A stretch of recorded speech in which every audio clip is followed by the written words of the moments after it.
All right. Welcome everyone to this episode of Productive Environment Podcast. Systems, or the ambulance down in the valley. Why smart people still fall off the productivity cliff and how to stop it. So welcome everybody. Everybody get settled in. If you're joining us from YouTube, Facebook, LinkedIn, wherever you are, get comfortable. We've got a great discussion for you today. Okay.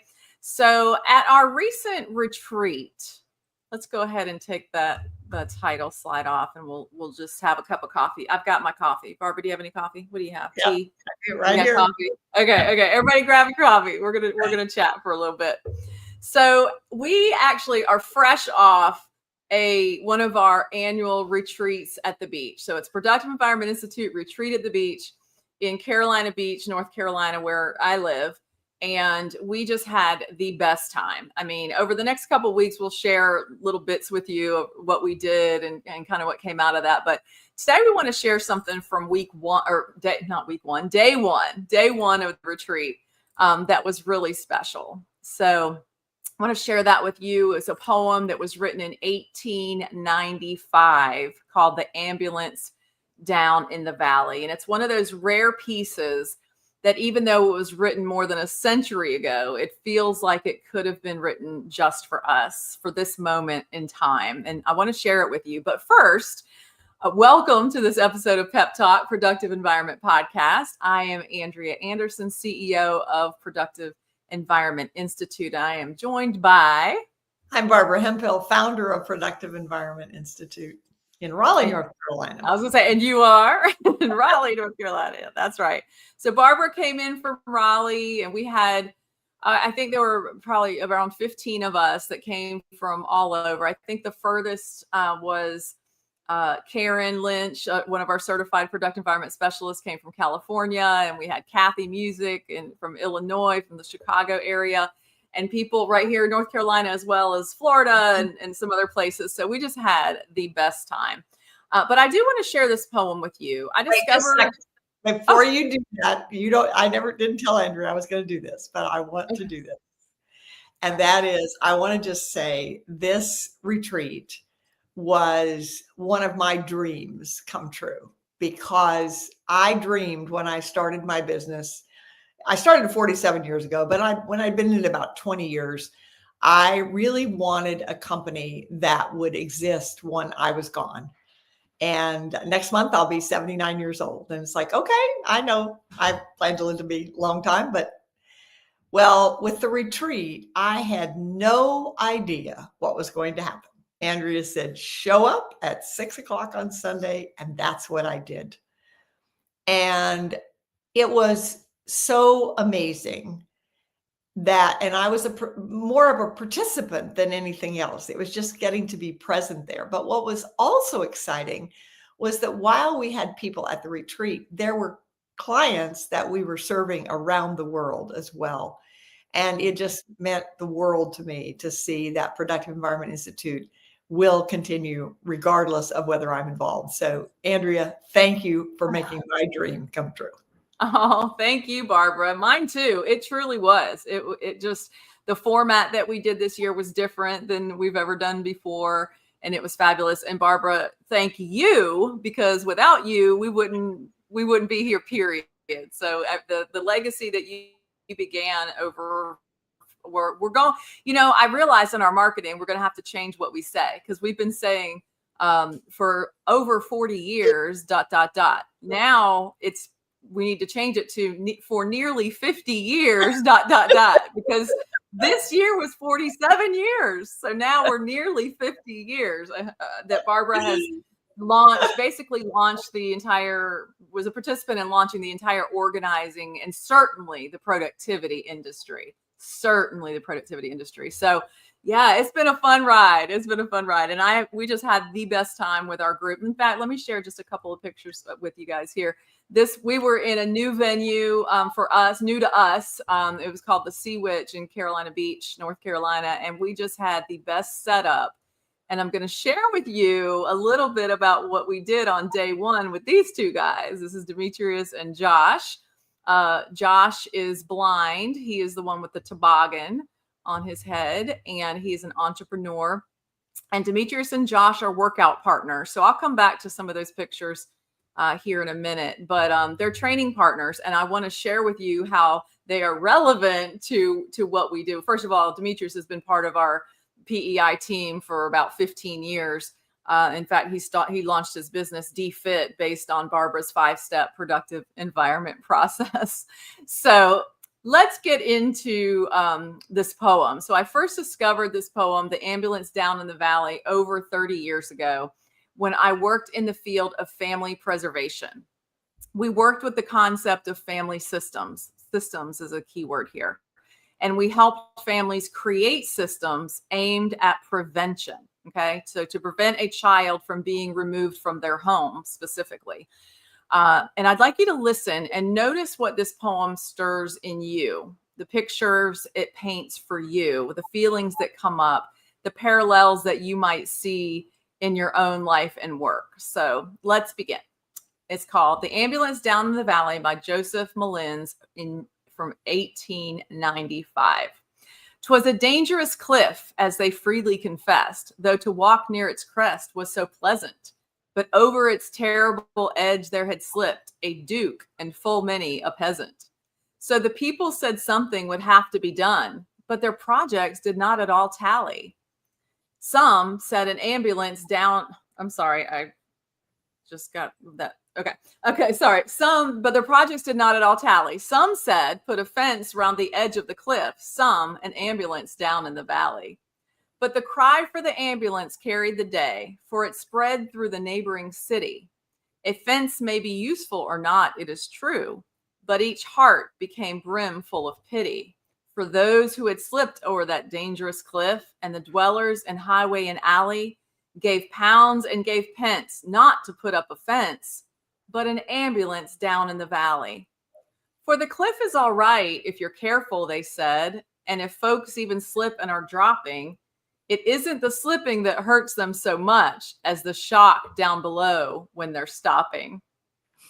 So day after day, as these mishaps occurred, quick forth would those rescuers sally to pick up the victims who fell off the cliff with their ambulance down in the valley. Then an old sage remarked, "It's a marvel to me that people give far more attention to repairing results than to stopping the cause when they'd much better aim at prevention. Let us stop at its source all this mischief," cried he. "Come, neighbors and friends, let us rally.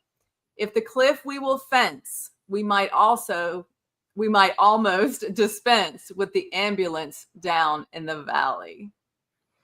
So I want to pause for a few seconds, and just kind of let that sit with you, let that breathe with you for a minute. What stands out to you? We can take that off. What stands out to you when you hear those words? Where do you see yourself? Are you building fences? Or are you running ambulances? Are you putting systems in place to prevent chaos? Or are you managing the chaos that happens and just reacting? So, Barbara, what were your thoughts? And first, I didn't even ask you this before, but had you read or heard this poem before at the retreat? No, I never had. And I just thought it really touched my heart. And of course, I always think about the principles that we've based PEI on all these years.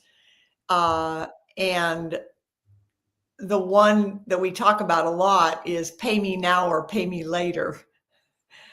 And it's like, people want to know for our services, how long is this going to take and how much is it going to cost? And we always say, well, we don't know because there are too many circumstances that are different. But what we know for sure is the longer you wait, the longer it's going to take, and the more it will cost you in lost opportunities. And what an example this is. If you don't put up the fence, you literally could die.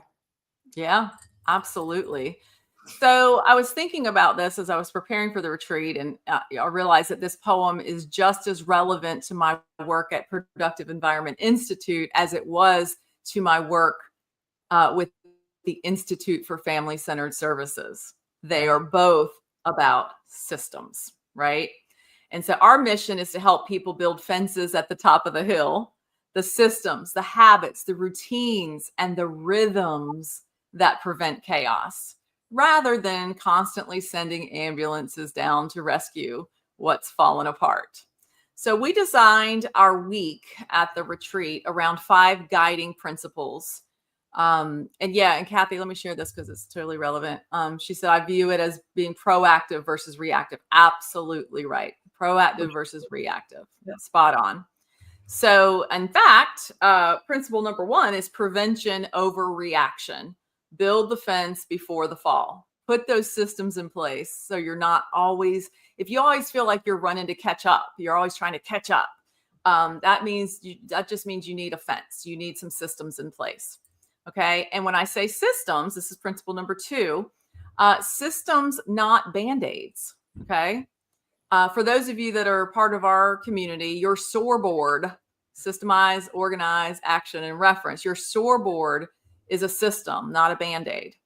The ART framework and ART comes from the art of organizing information. ART is action, reference, or toss. So your SOAR board, your ART framework, and daily rhythms, those are your fence. Exactly, Miss Ramona. Prevention over reaction. That's right. And you, Miss Ramona, and Kathy Music, the first comment, were both present at our retreat and had a absolute wonderful time. And they blessed us at our retreat as well. So yes, it was fabulous. Principle number 3, stewardship and responsibility. Notice where you tend to rescue instead of prevent. Are there things that are happening daily that, that maybe it needs a system? If you're, always having the same problem or same issue or running behind and you can't find your keys or, something's happening, then it may be a place that you need a system. So think that through. Compassion with boundaries. Protect your capacity to care by strengthening your structure. Protect your capacity to care. Everybody cared. People cared about the people that had fallen in the valley, into the valley. So they sent the ambulance. But let's strengthen that fence. Let's strengthen the structure so that we can avoid the fall. And then vision. One of the things we did at the retreat that related to that was it was a no tech retreat. That's right. Everybody commented about how much more relaxed we were, and we're such a frenetic society going so fast. And so strengthening your structure means getting sleep and taking care of yourself and all of that. So it illustrated. Yes. That's so true. We were very intentional this year to not be messing with PowerPoint presentations and projectors and this and that, everything going on. So it was really, really nice to just be present. I think the most tech we had was a speaker for you, Barbara, and Gina, one of our clients, to sing, and Ramona to share her story. And that was it. I think the only other thing we had was a TV that had a beautiful scene playing in the background. That was it. And it was so nice. It was so nice not to have to deal with the technology. And let me just point this out. We talk about, everything we do is technology related, right? Our SOAR board, systemize and organize with action and reference, is tech. It's tech. It's on our computer. It's on our phone. But we created a life-size SOAR board. And we made this, Barbara says clutter is postponed decisions. We made decisions, and we physically moved people who were tasks personified, or items, clutter personified. We physically moved them into this life-size SOAR board, and it was just so much fun. I'll share a little bit more about that a little bit later. But our 5th principle was vision before action. You can't build the right fence if you don't know where the edge is. So we need to know where we need those systems. So that's a something you can do is start thinking, okay, what's an area that I could systemize, so that I'm not constantly feeling behind. I'm not constantly looking for something. So that's an example of those of you, a lot of you on this have filled out the scorecard. If you haven't, we encourage you to do that. And on the scorecard, it asks you the question, what's the one thing that would make the biggest difference in your productivity? Whatever the answer to that question is critical, because if you know what that one thing is, maybe it's more sleep. In fact, I just talked with a client this morning that I worked with probably a year ago now. And when we did our first Vision Accelerator session, she wasn't getting enough sleep. Well, guess what solved it? Getting a new mattress. And I actually referred her to a mattress company that I'm familiar with. So it's like, you never know what that's going to be, but whatever that one thing is that has to happen to increase your productivity, that's the biggest form of clutter. And that's what you need to be addressing. That's right. Amen. So let me share this picture again. And you see here on the left with it's on my left. I don't know if it's on your left or not. But you see Demetrius, and then you see Josh on the right on my screen, at least, with the toboggan. And so, as I mentioned, Demetrius is they're training partners, and Demetrius is a bodybuilder and Josh is blind, and they train together. And so this was relevant because, we're all about creating a vision for what you need to accomplish. And also, I invited them to speak because they are both equally systemized and disciplined. And so they were a really good intro to the activity that we did, which I'll tell you about in a second. But Demetrius is a bodybuilder, and he lives by preparation as prevention. His clutter-free environment reflects discipline and intention. And Josh, as I said, who is blind, reminds us that clutter isn't just inconvenient for him. It can be dangerous, right? His safety depends on structure, consistency, and trust. And when I say trust, they work out together, and he trusts Demetrius to lead him into the right places and to do his workout. And we call their partnership the blind leading the buff. Right. You've heard the blind leading the blind. And we started out actually talking about them being the buff leading the blind. And it was my mom who said, how about the blind leading the buff? Because Josh leads Demetrius in ways, too, as well, having vision without sight. So anyway, together they demonstrate vision without sight, a partnership built on preparation, systems, and faith in the process, right? So their example reminds us that structure doesn't restrict us, it frees us. So as you listen to the rest of this conversation today, I want you to reflect for yourself. How do you navigate when you can't see the outcome? We're talking about putting systems in place to find, organize your paper and your email. Well, how do you navigate all that when you can't see the outcome yet, right?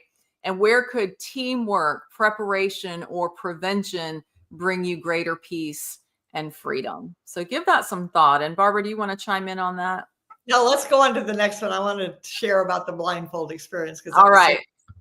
So as you see, they were our kickoff speakers. And then we used their situation as an example for how we work with clients, right? So sometimes you may feel like you're blind. We talked about it at the retreat, being clutter blind, that maybe you have so much clutter that you become blind to it. You don't even see what's there anymore. That's, a bigger example. And then also just from the day to day, if you are looking for something, you can't find it because it's under a pile somewhere, you're blind to it. So what we did is, let me just come in here. If you look at this picture, I believe that's Denise in there that's blindfolded. So look at the person sitting at the table. We blindfolded one person, and then we added a coach. Karen here is the certified productive environment specialist in this example. And then I shared just different types of clutter. So for instance, I would say, okay, Denise, this is your electric bill that you paid 2 weeks ago. What do you want? What do you do with it? And there was no structure. there was no structure. First of all, she was blind to it, and there was no structure. She had no system in place, right? So the blindfolded client had to make decisions about random papers, objects, tasks with no system, no categories, and no clear direction. The result was funny. The result was hesitation, frustration, guessing, and most often, Barbara, do you remember this? The most common thing that was said was, I'll just put this over here. And a pile was created throughout this whole exercise. I'll just put it over here. Because meaning on her desk, on the desk, I'll just put it over here. And then the next person came up, I'll just put it over here. And a pile happened. And that is exactly what happens. There's Ramona and Kathy right here. So that is exactly what happens in real life, isn't it? Right? There's no, you don't have a system. You don't see where to put things. There's Carrie and Gina. And it was just really, no pun intended, but it was eye-opening. It was an eye-opening experience, Juliana and Charlene. And so that was just an example of what our clients, and maybe you watching, it's an example of what you guys go through, that you just don't know. You no longer see the clutter. And so then the second round came where we took the blindfolds off, which symbolized being able to see what was there, right? And it also symbolized having systems. We put in a system, a simple action, reference, toss. The art, it spells art, A-R-T, action, reference, toss. That's what we call the art of organizing information. So we put in a system, and then we asked the same questions. It was the same item. Okay, this is your electric bill that you paid 2 weeks ago. What do we do with it? Oh, well, I want to make sure. It depends on what the answer was. They might have said, I just want to toss it. I don't need it anymore. Then they knew to put it in toss. Or if they said, well, I want to, make sure that the payment process. So that's an action. It goes into action. So the decisions were made quickly, right? So nothing else changed. The same people, actually it was different people for the example, but same items, but suddenly the decisions were faster. Their voices grew more confident. Oh, that's an action. Oh, that's a reference. I want to keep that for future reference, right? And so the energy shifted, and it was an example. It was a perfect picture, really, of what happens when we move from reaction to structure. Okay, so the clutter didn't disappear, but clarity of the system did the heavy lifting. And that's what the SOAR method is all about, adding structure so that focus and peace can return.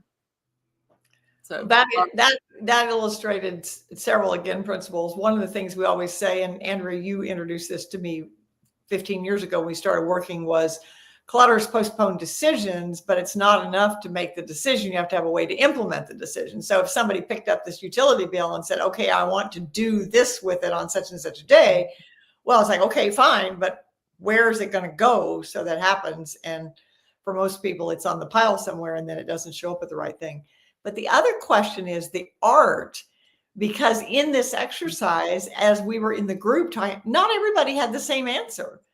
Right. So the question is, there's two principles here. What is the next action? Because often the reason we procrastinate on decisions is there are several actions, and we're not sure. I don't know what to do with them all, so I'm not going to do any. But what's the next action? That's what we want to do. And then the question is, what will you do? And it doesn't have any wrong. And that's the art. And that's the reason that why am I so passionate about this after all these years?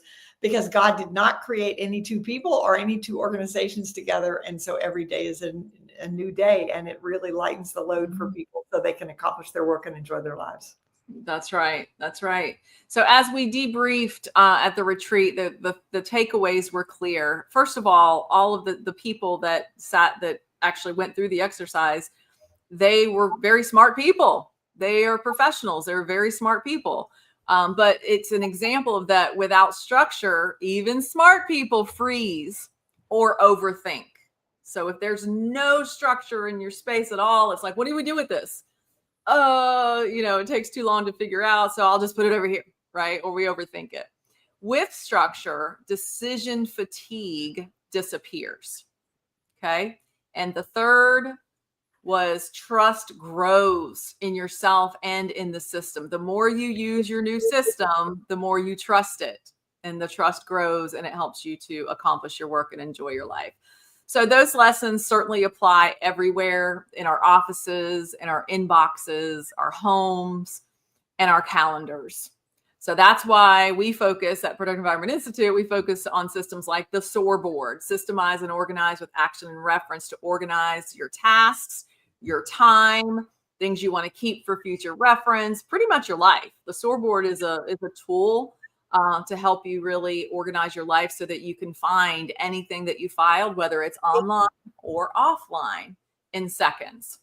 And that, when I say offline, Barbara's secret sauce that she created almost 50 years ago, the file index, right? It's like Google for your paper, where we can teach you how to find a document in your physical filing cabinet. People, they always ask, do you mean scanning? No, in your physical filing cabinet, as quickly as you can find something on Google or in your computer by an electronic search.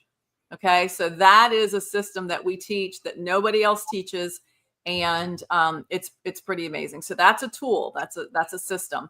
And then, as I mentioned before, the art of organizing information. Art spells action, reference, or toss, to simplify decisions anywhere. So if you remember nothing else, remember the art of organizing information, ART. If you go get the mail out of your mailbox today, or check your email, and individually make a decision about each item you see. If you're looking at your mail, you can say, is this something I need to take action on? Is this something I need to keep for future reference? Or can I toss it? That alone can help you start feeling more empowered about your stuff, about your clutter, the things that are drowning you. So just remember that prevention isn't about control. It's about peace, stewardship, and freedom. So as I think about that poem and about what we experienced together at the retreat, I keep coming back to this. Let's see if you guys agree. The ambulance looks heroic, right? Somebody falls and the ambulance comes running and scoops them up and puts them in the back. It feels urgent. But the real heroes are the ones quietly building the fences at the top of the hill, right? Every fence you build, every system you strengthen, protects your focus, your time, and your peace. So here's the challenge this week for each of you listening. Take 5 minutes to reflect on one area where you've been managing an ambulance. I've mentioned that earlier. What's something that you are reacting to that if you put in a system, it could make your day better? It could make your life better, that it would become a fence versus an ambulance. So maybe it's your email, your unfinished projects, or your boundaries. Then choose one fence you'll start building today. And maybe you're just going to start saying action, reference, or toss, right? And I'm going to share a couple of resources with you in just a minute. But before I do, Barbara, do you have any closing thoughts as we wrap up this pep talk? Yes, I do. I've hired many coaches during my life. And when I hire a coach, I only hire coaches that have coaches because I think we all continue to learn. And I have the joy, one of the opportunities that I have by being in PEI is the opportunity to be coached by our own people. And I have been spending time. Juliana is one of our staff, and she has been working with me privately for my own SOAR board. And the reason is that I learn by doing. And not by listening. And I think there's a lot of people. And the reason we developed the SOAR program the way we did is that we had a program. We had a 5-week program for paper, and we had a 5-week program for digital. And then we did email, and we did all kinds of things. But everybody needs something different. and everybody needs to keep practicing and learning from other people. And so with our SOAR program, you come into the program, we help you identify where you should start. Where are you using an ambulance where you need a fence? And everybody's going to be different. So it's an art. We practice what we preach, in that we're practicing that we're not telling you this is where you should start. We're asking you, where do you want to start? And then we're giving you a way to practice over and over. And so I personally am practicing to continue to get better every day. And I will continue that as long as I live, because I believe as long as we have breath, it's not too late to learn. That's right. That's right. Thank you, Barbara. And just to wrap up, when you build systems that serve you, you stop living in reaction mode and start living with peace and purpose. So if today's message resonated with you and you're not part of our community yet, I invite you to join us over at lesscluttermorelife.com. We'll put these in the below as well. You can just click the link for a short training video, an introduction to Productive Environment Institute, or to find out how productive your environment is. Complete your Productive Environment Scorecard at productiveenvironmentscore.com. You'll also find that link below the video. So thank you so much for joining us. We'll see you next time on PEPTalk, Productive Environment Podcast.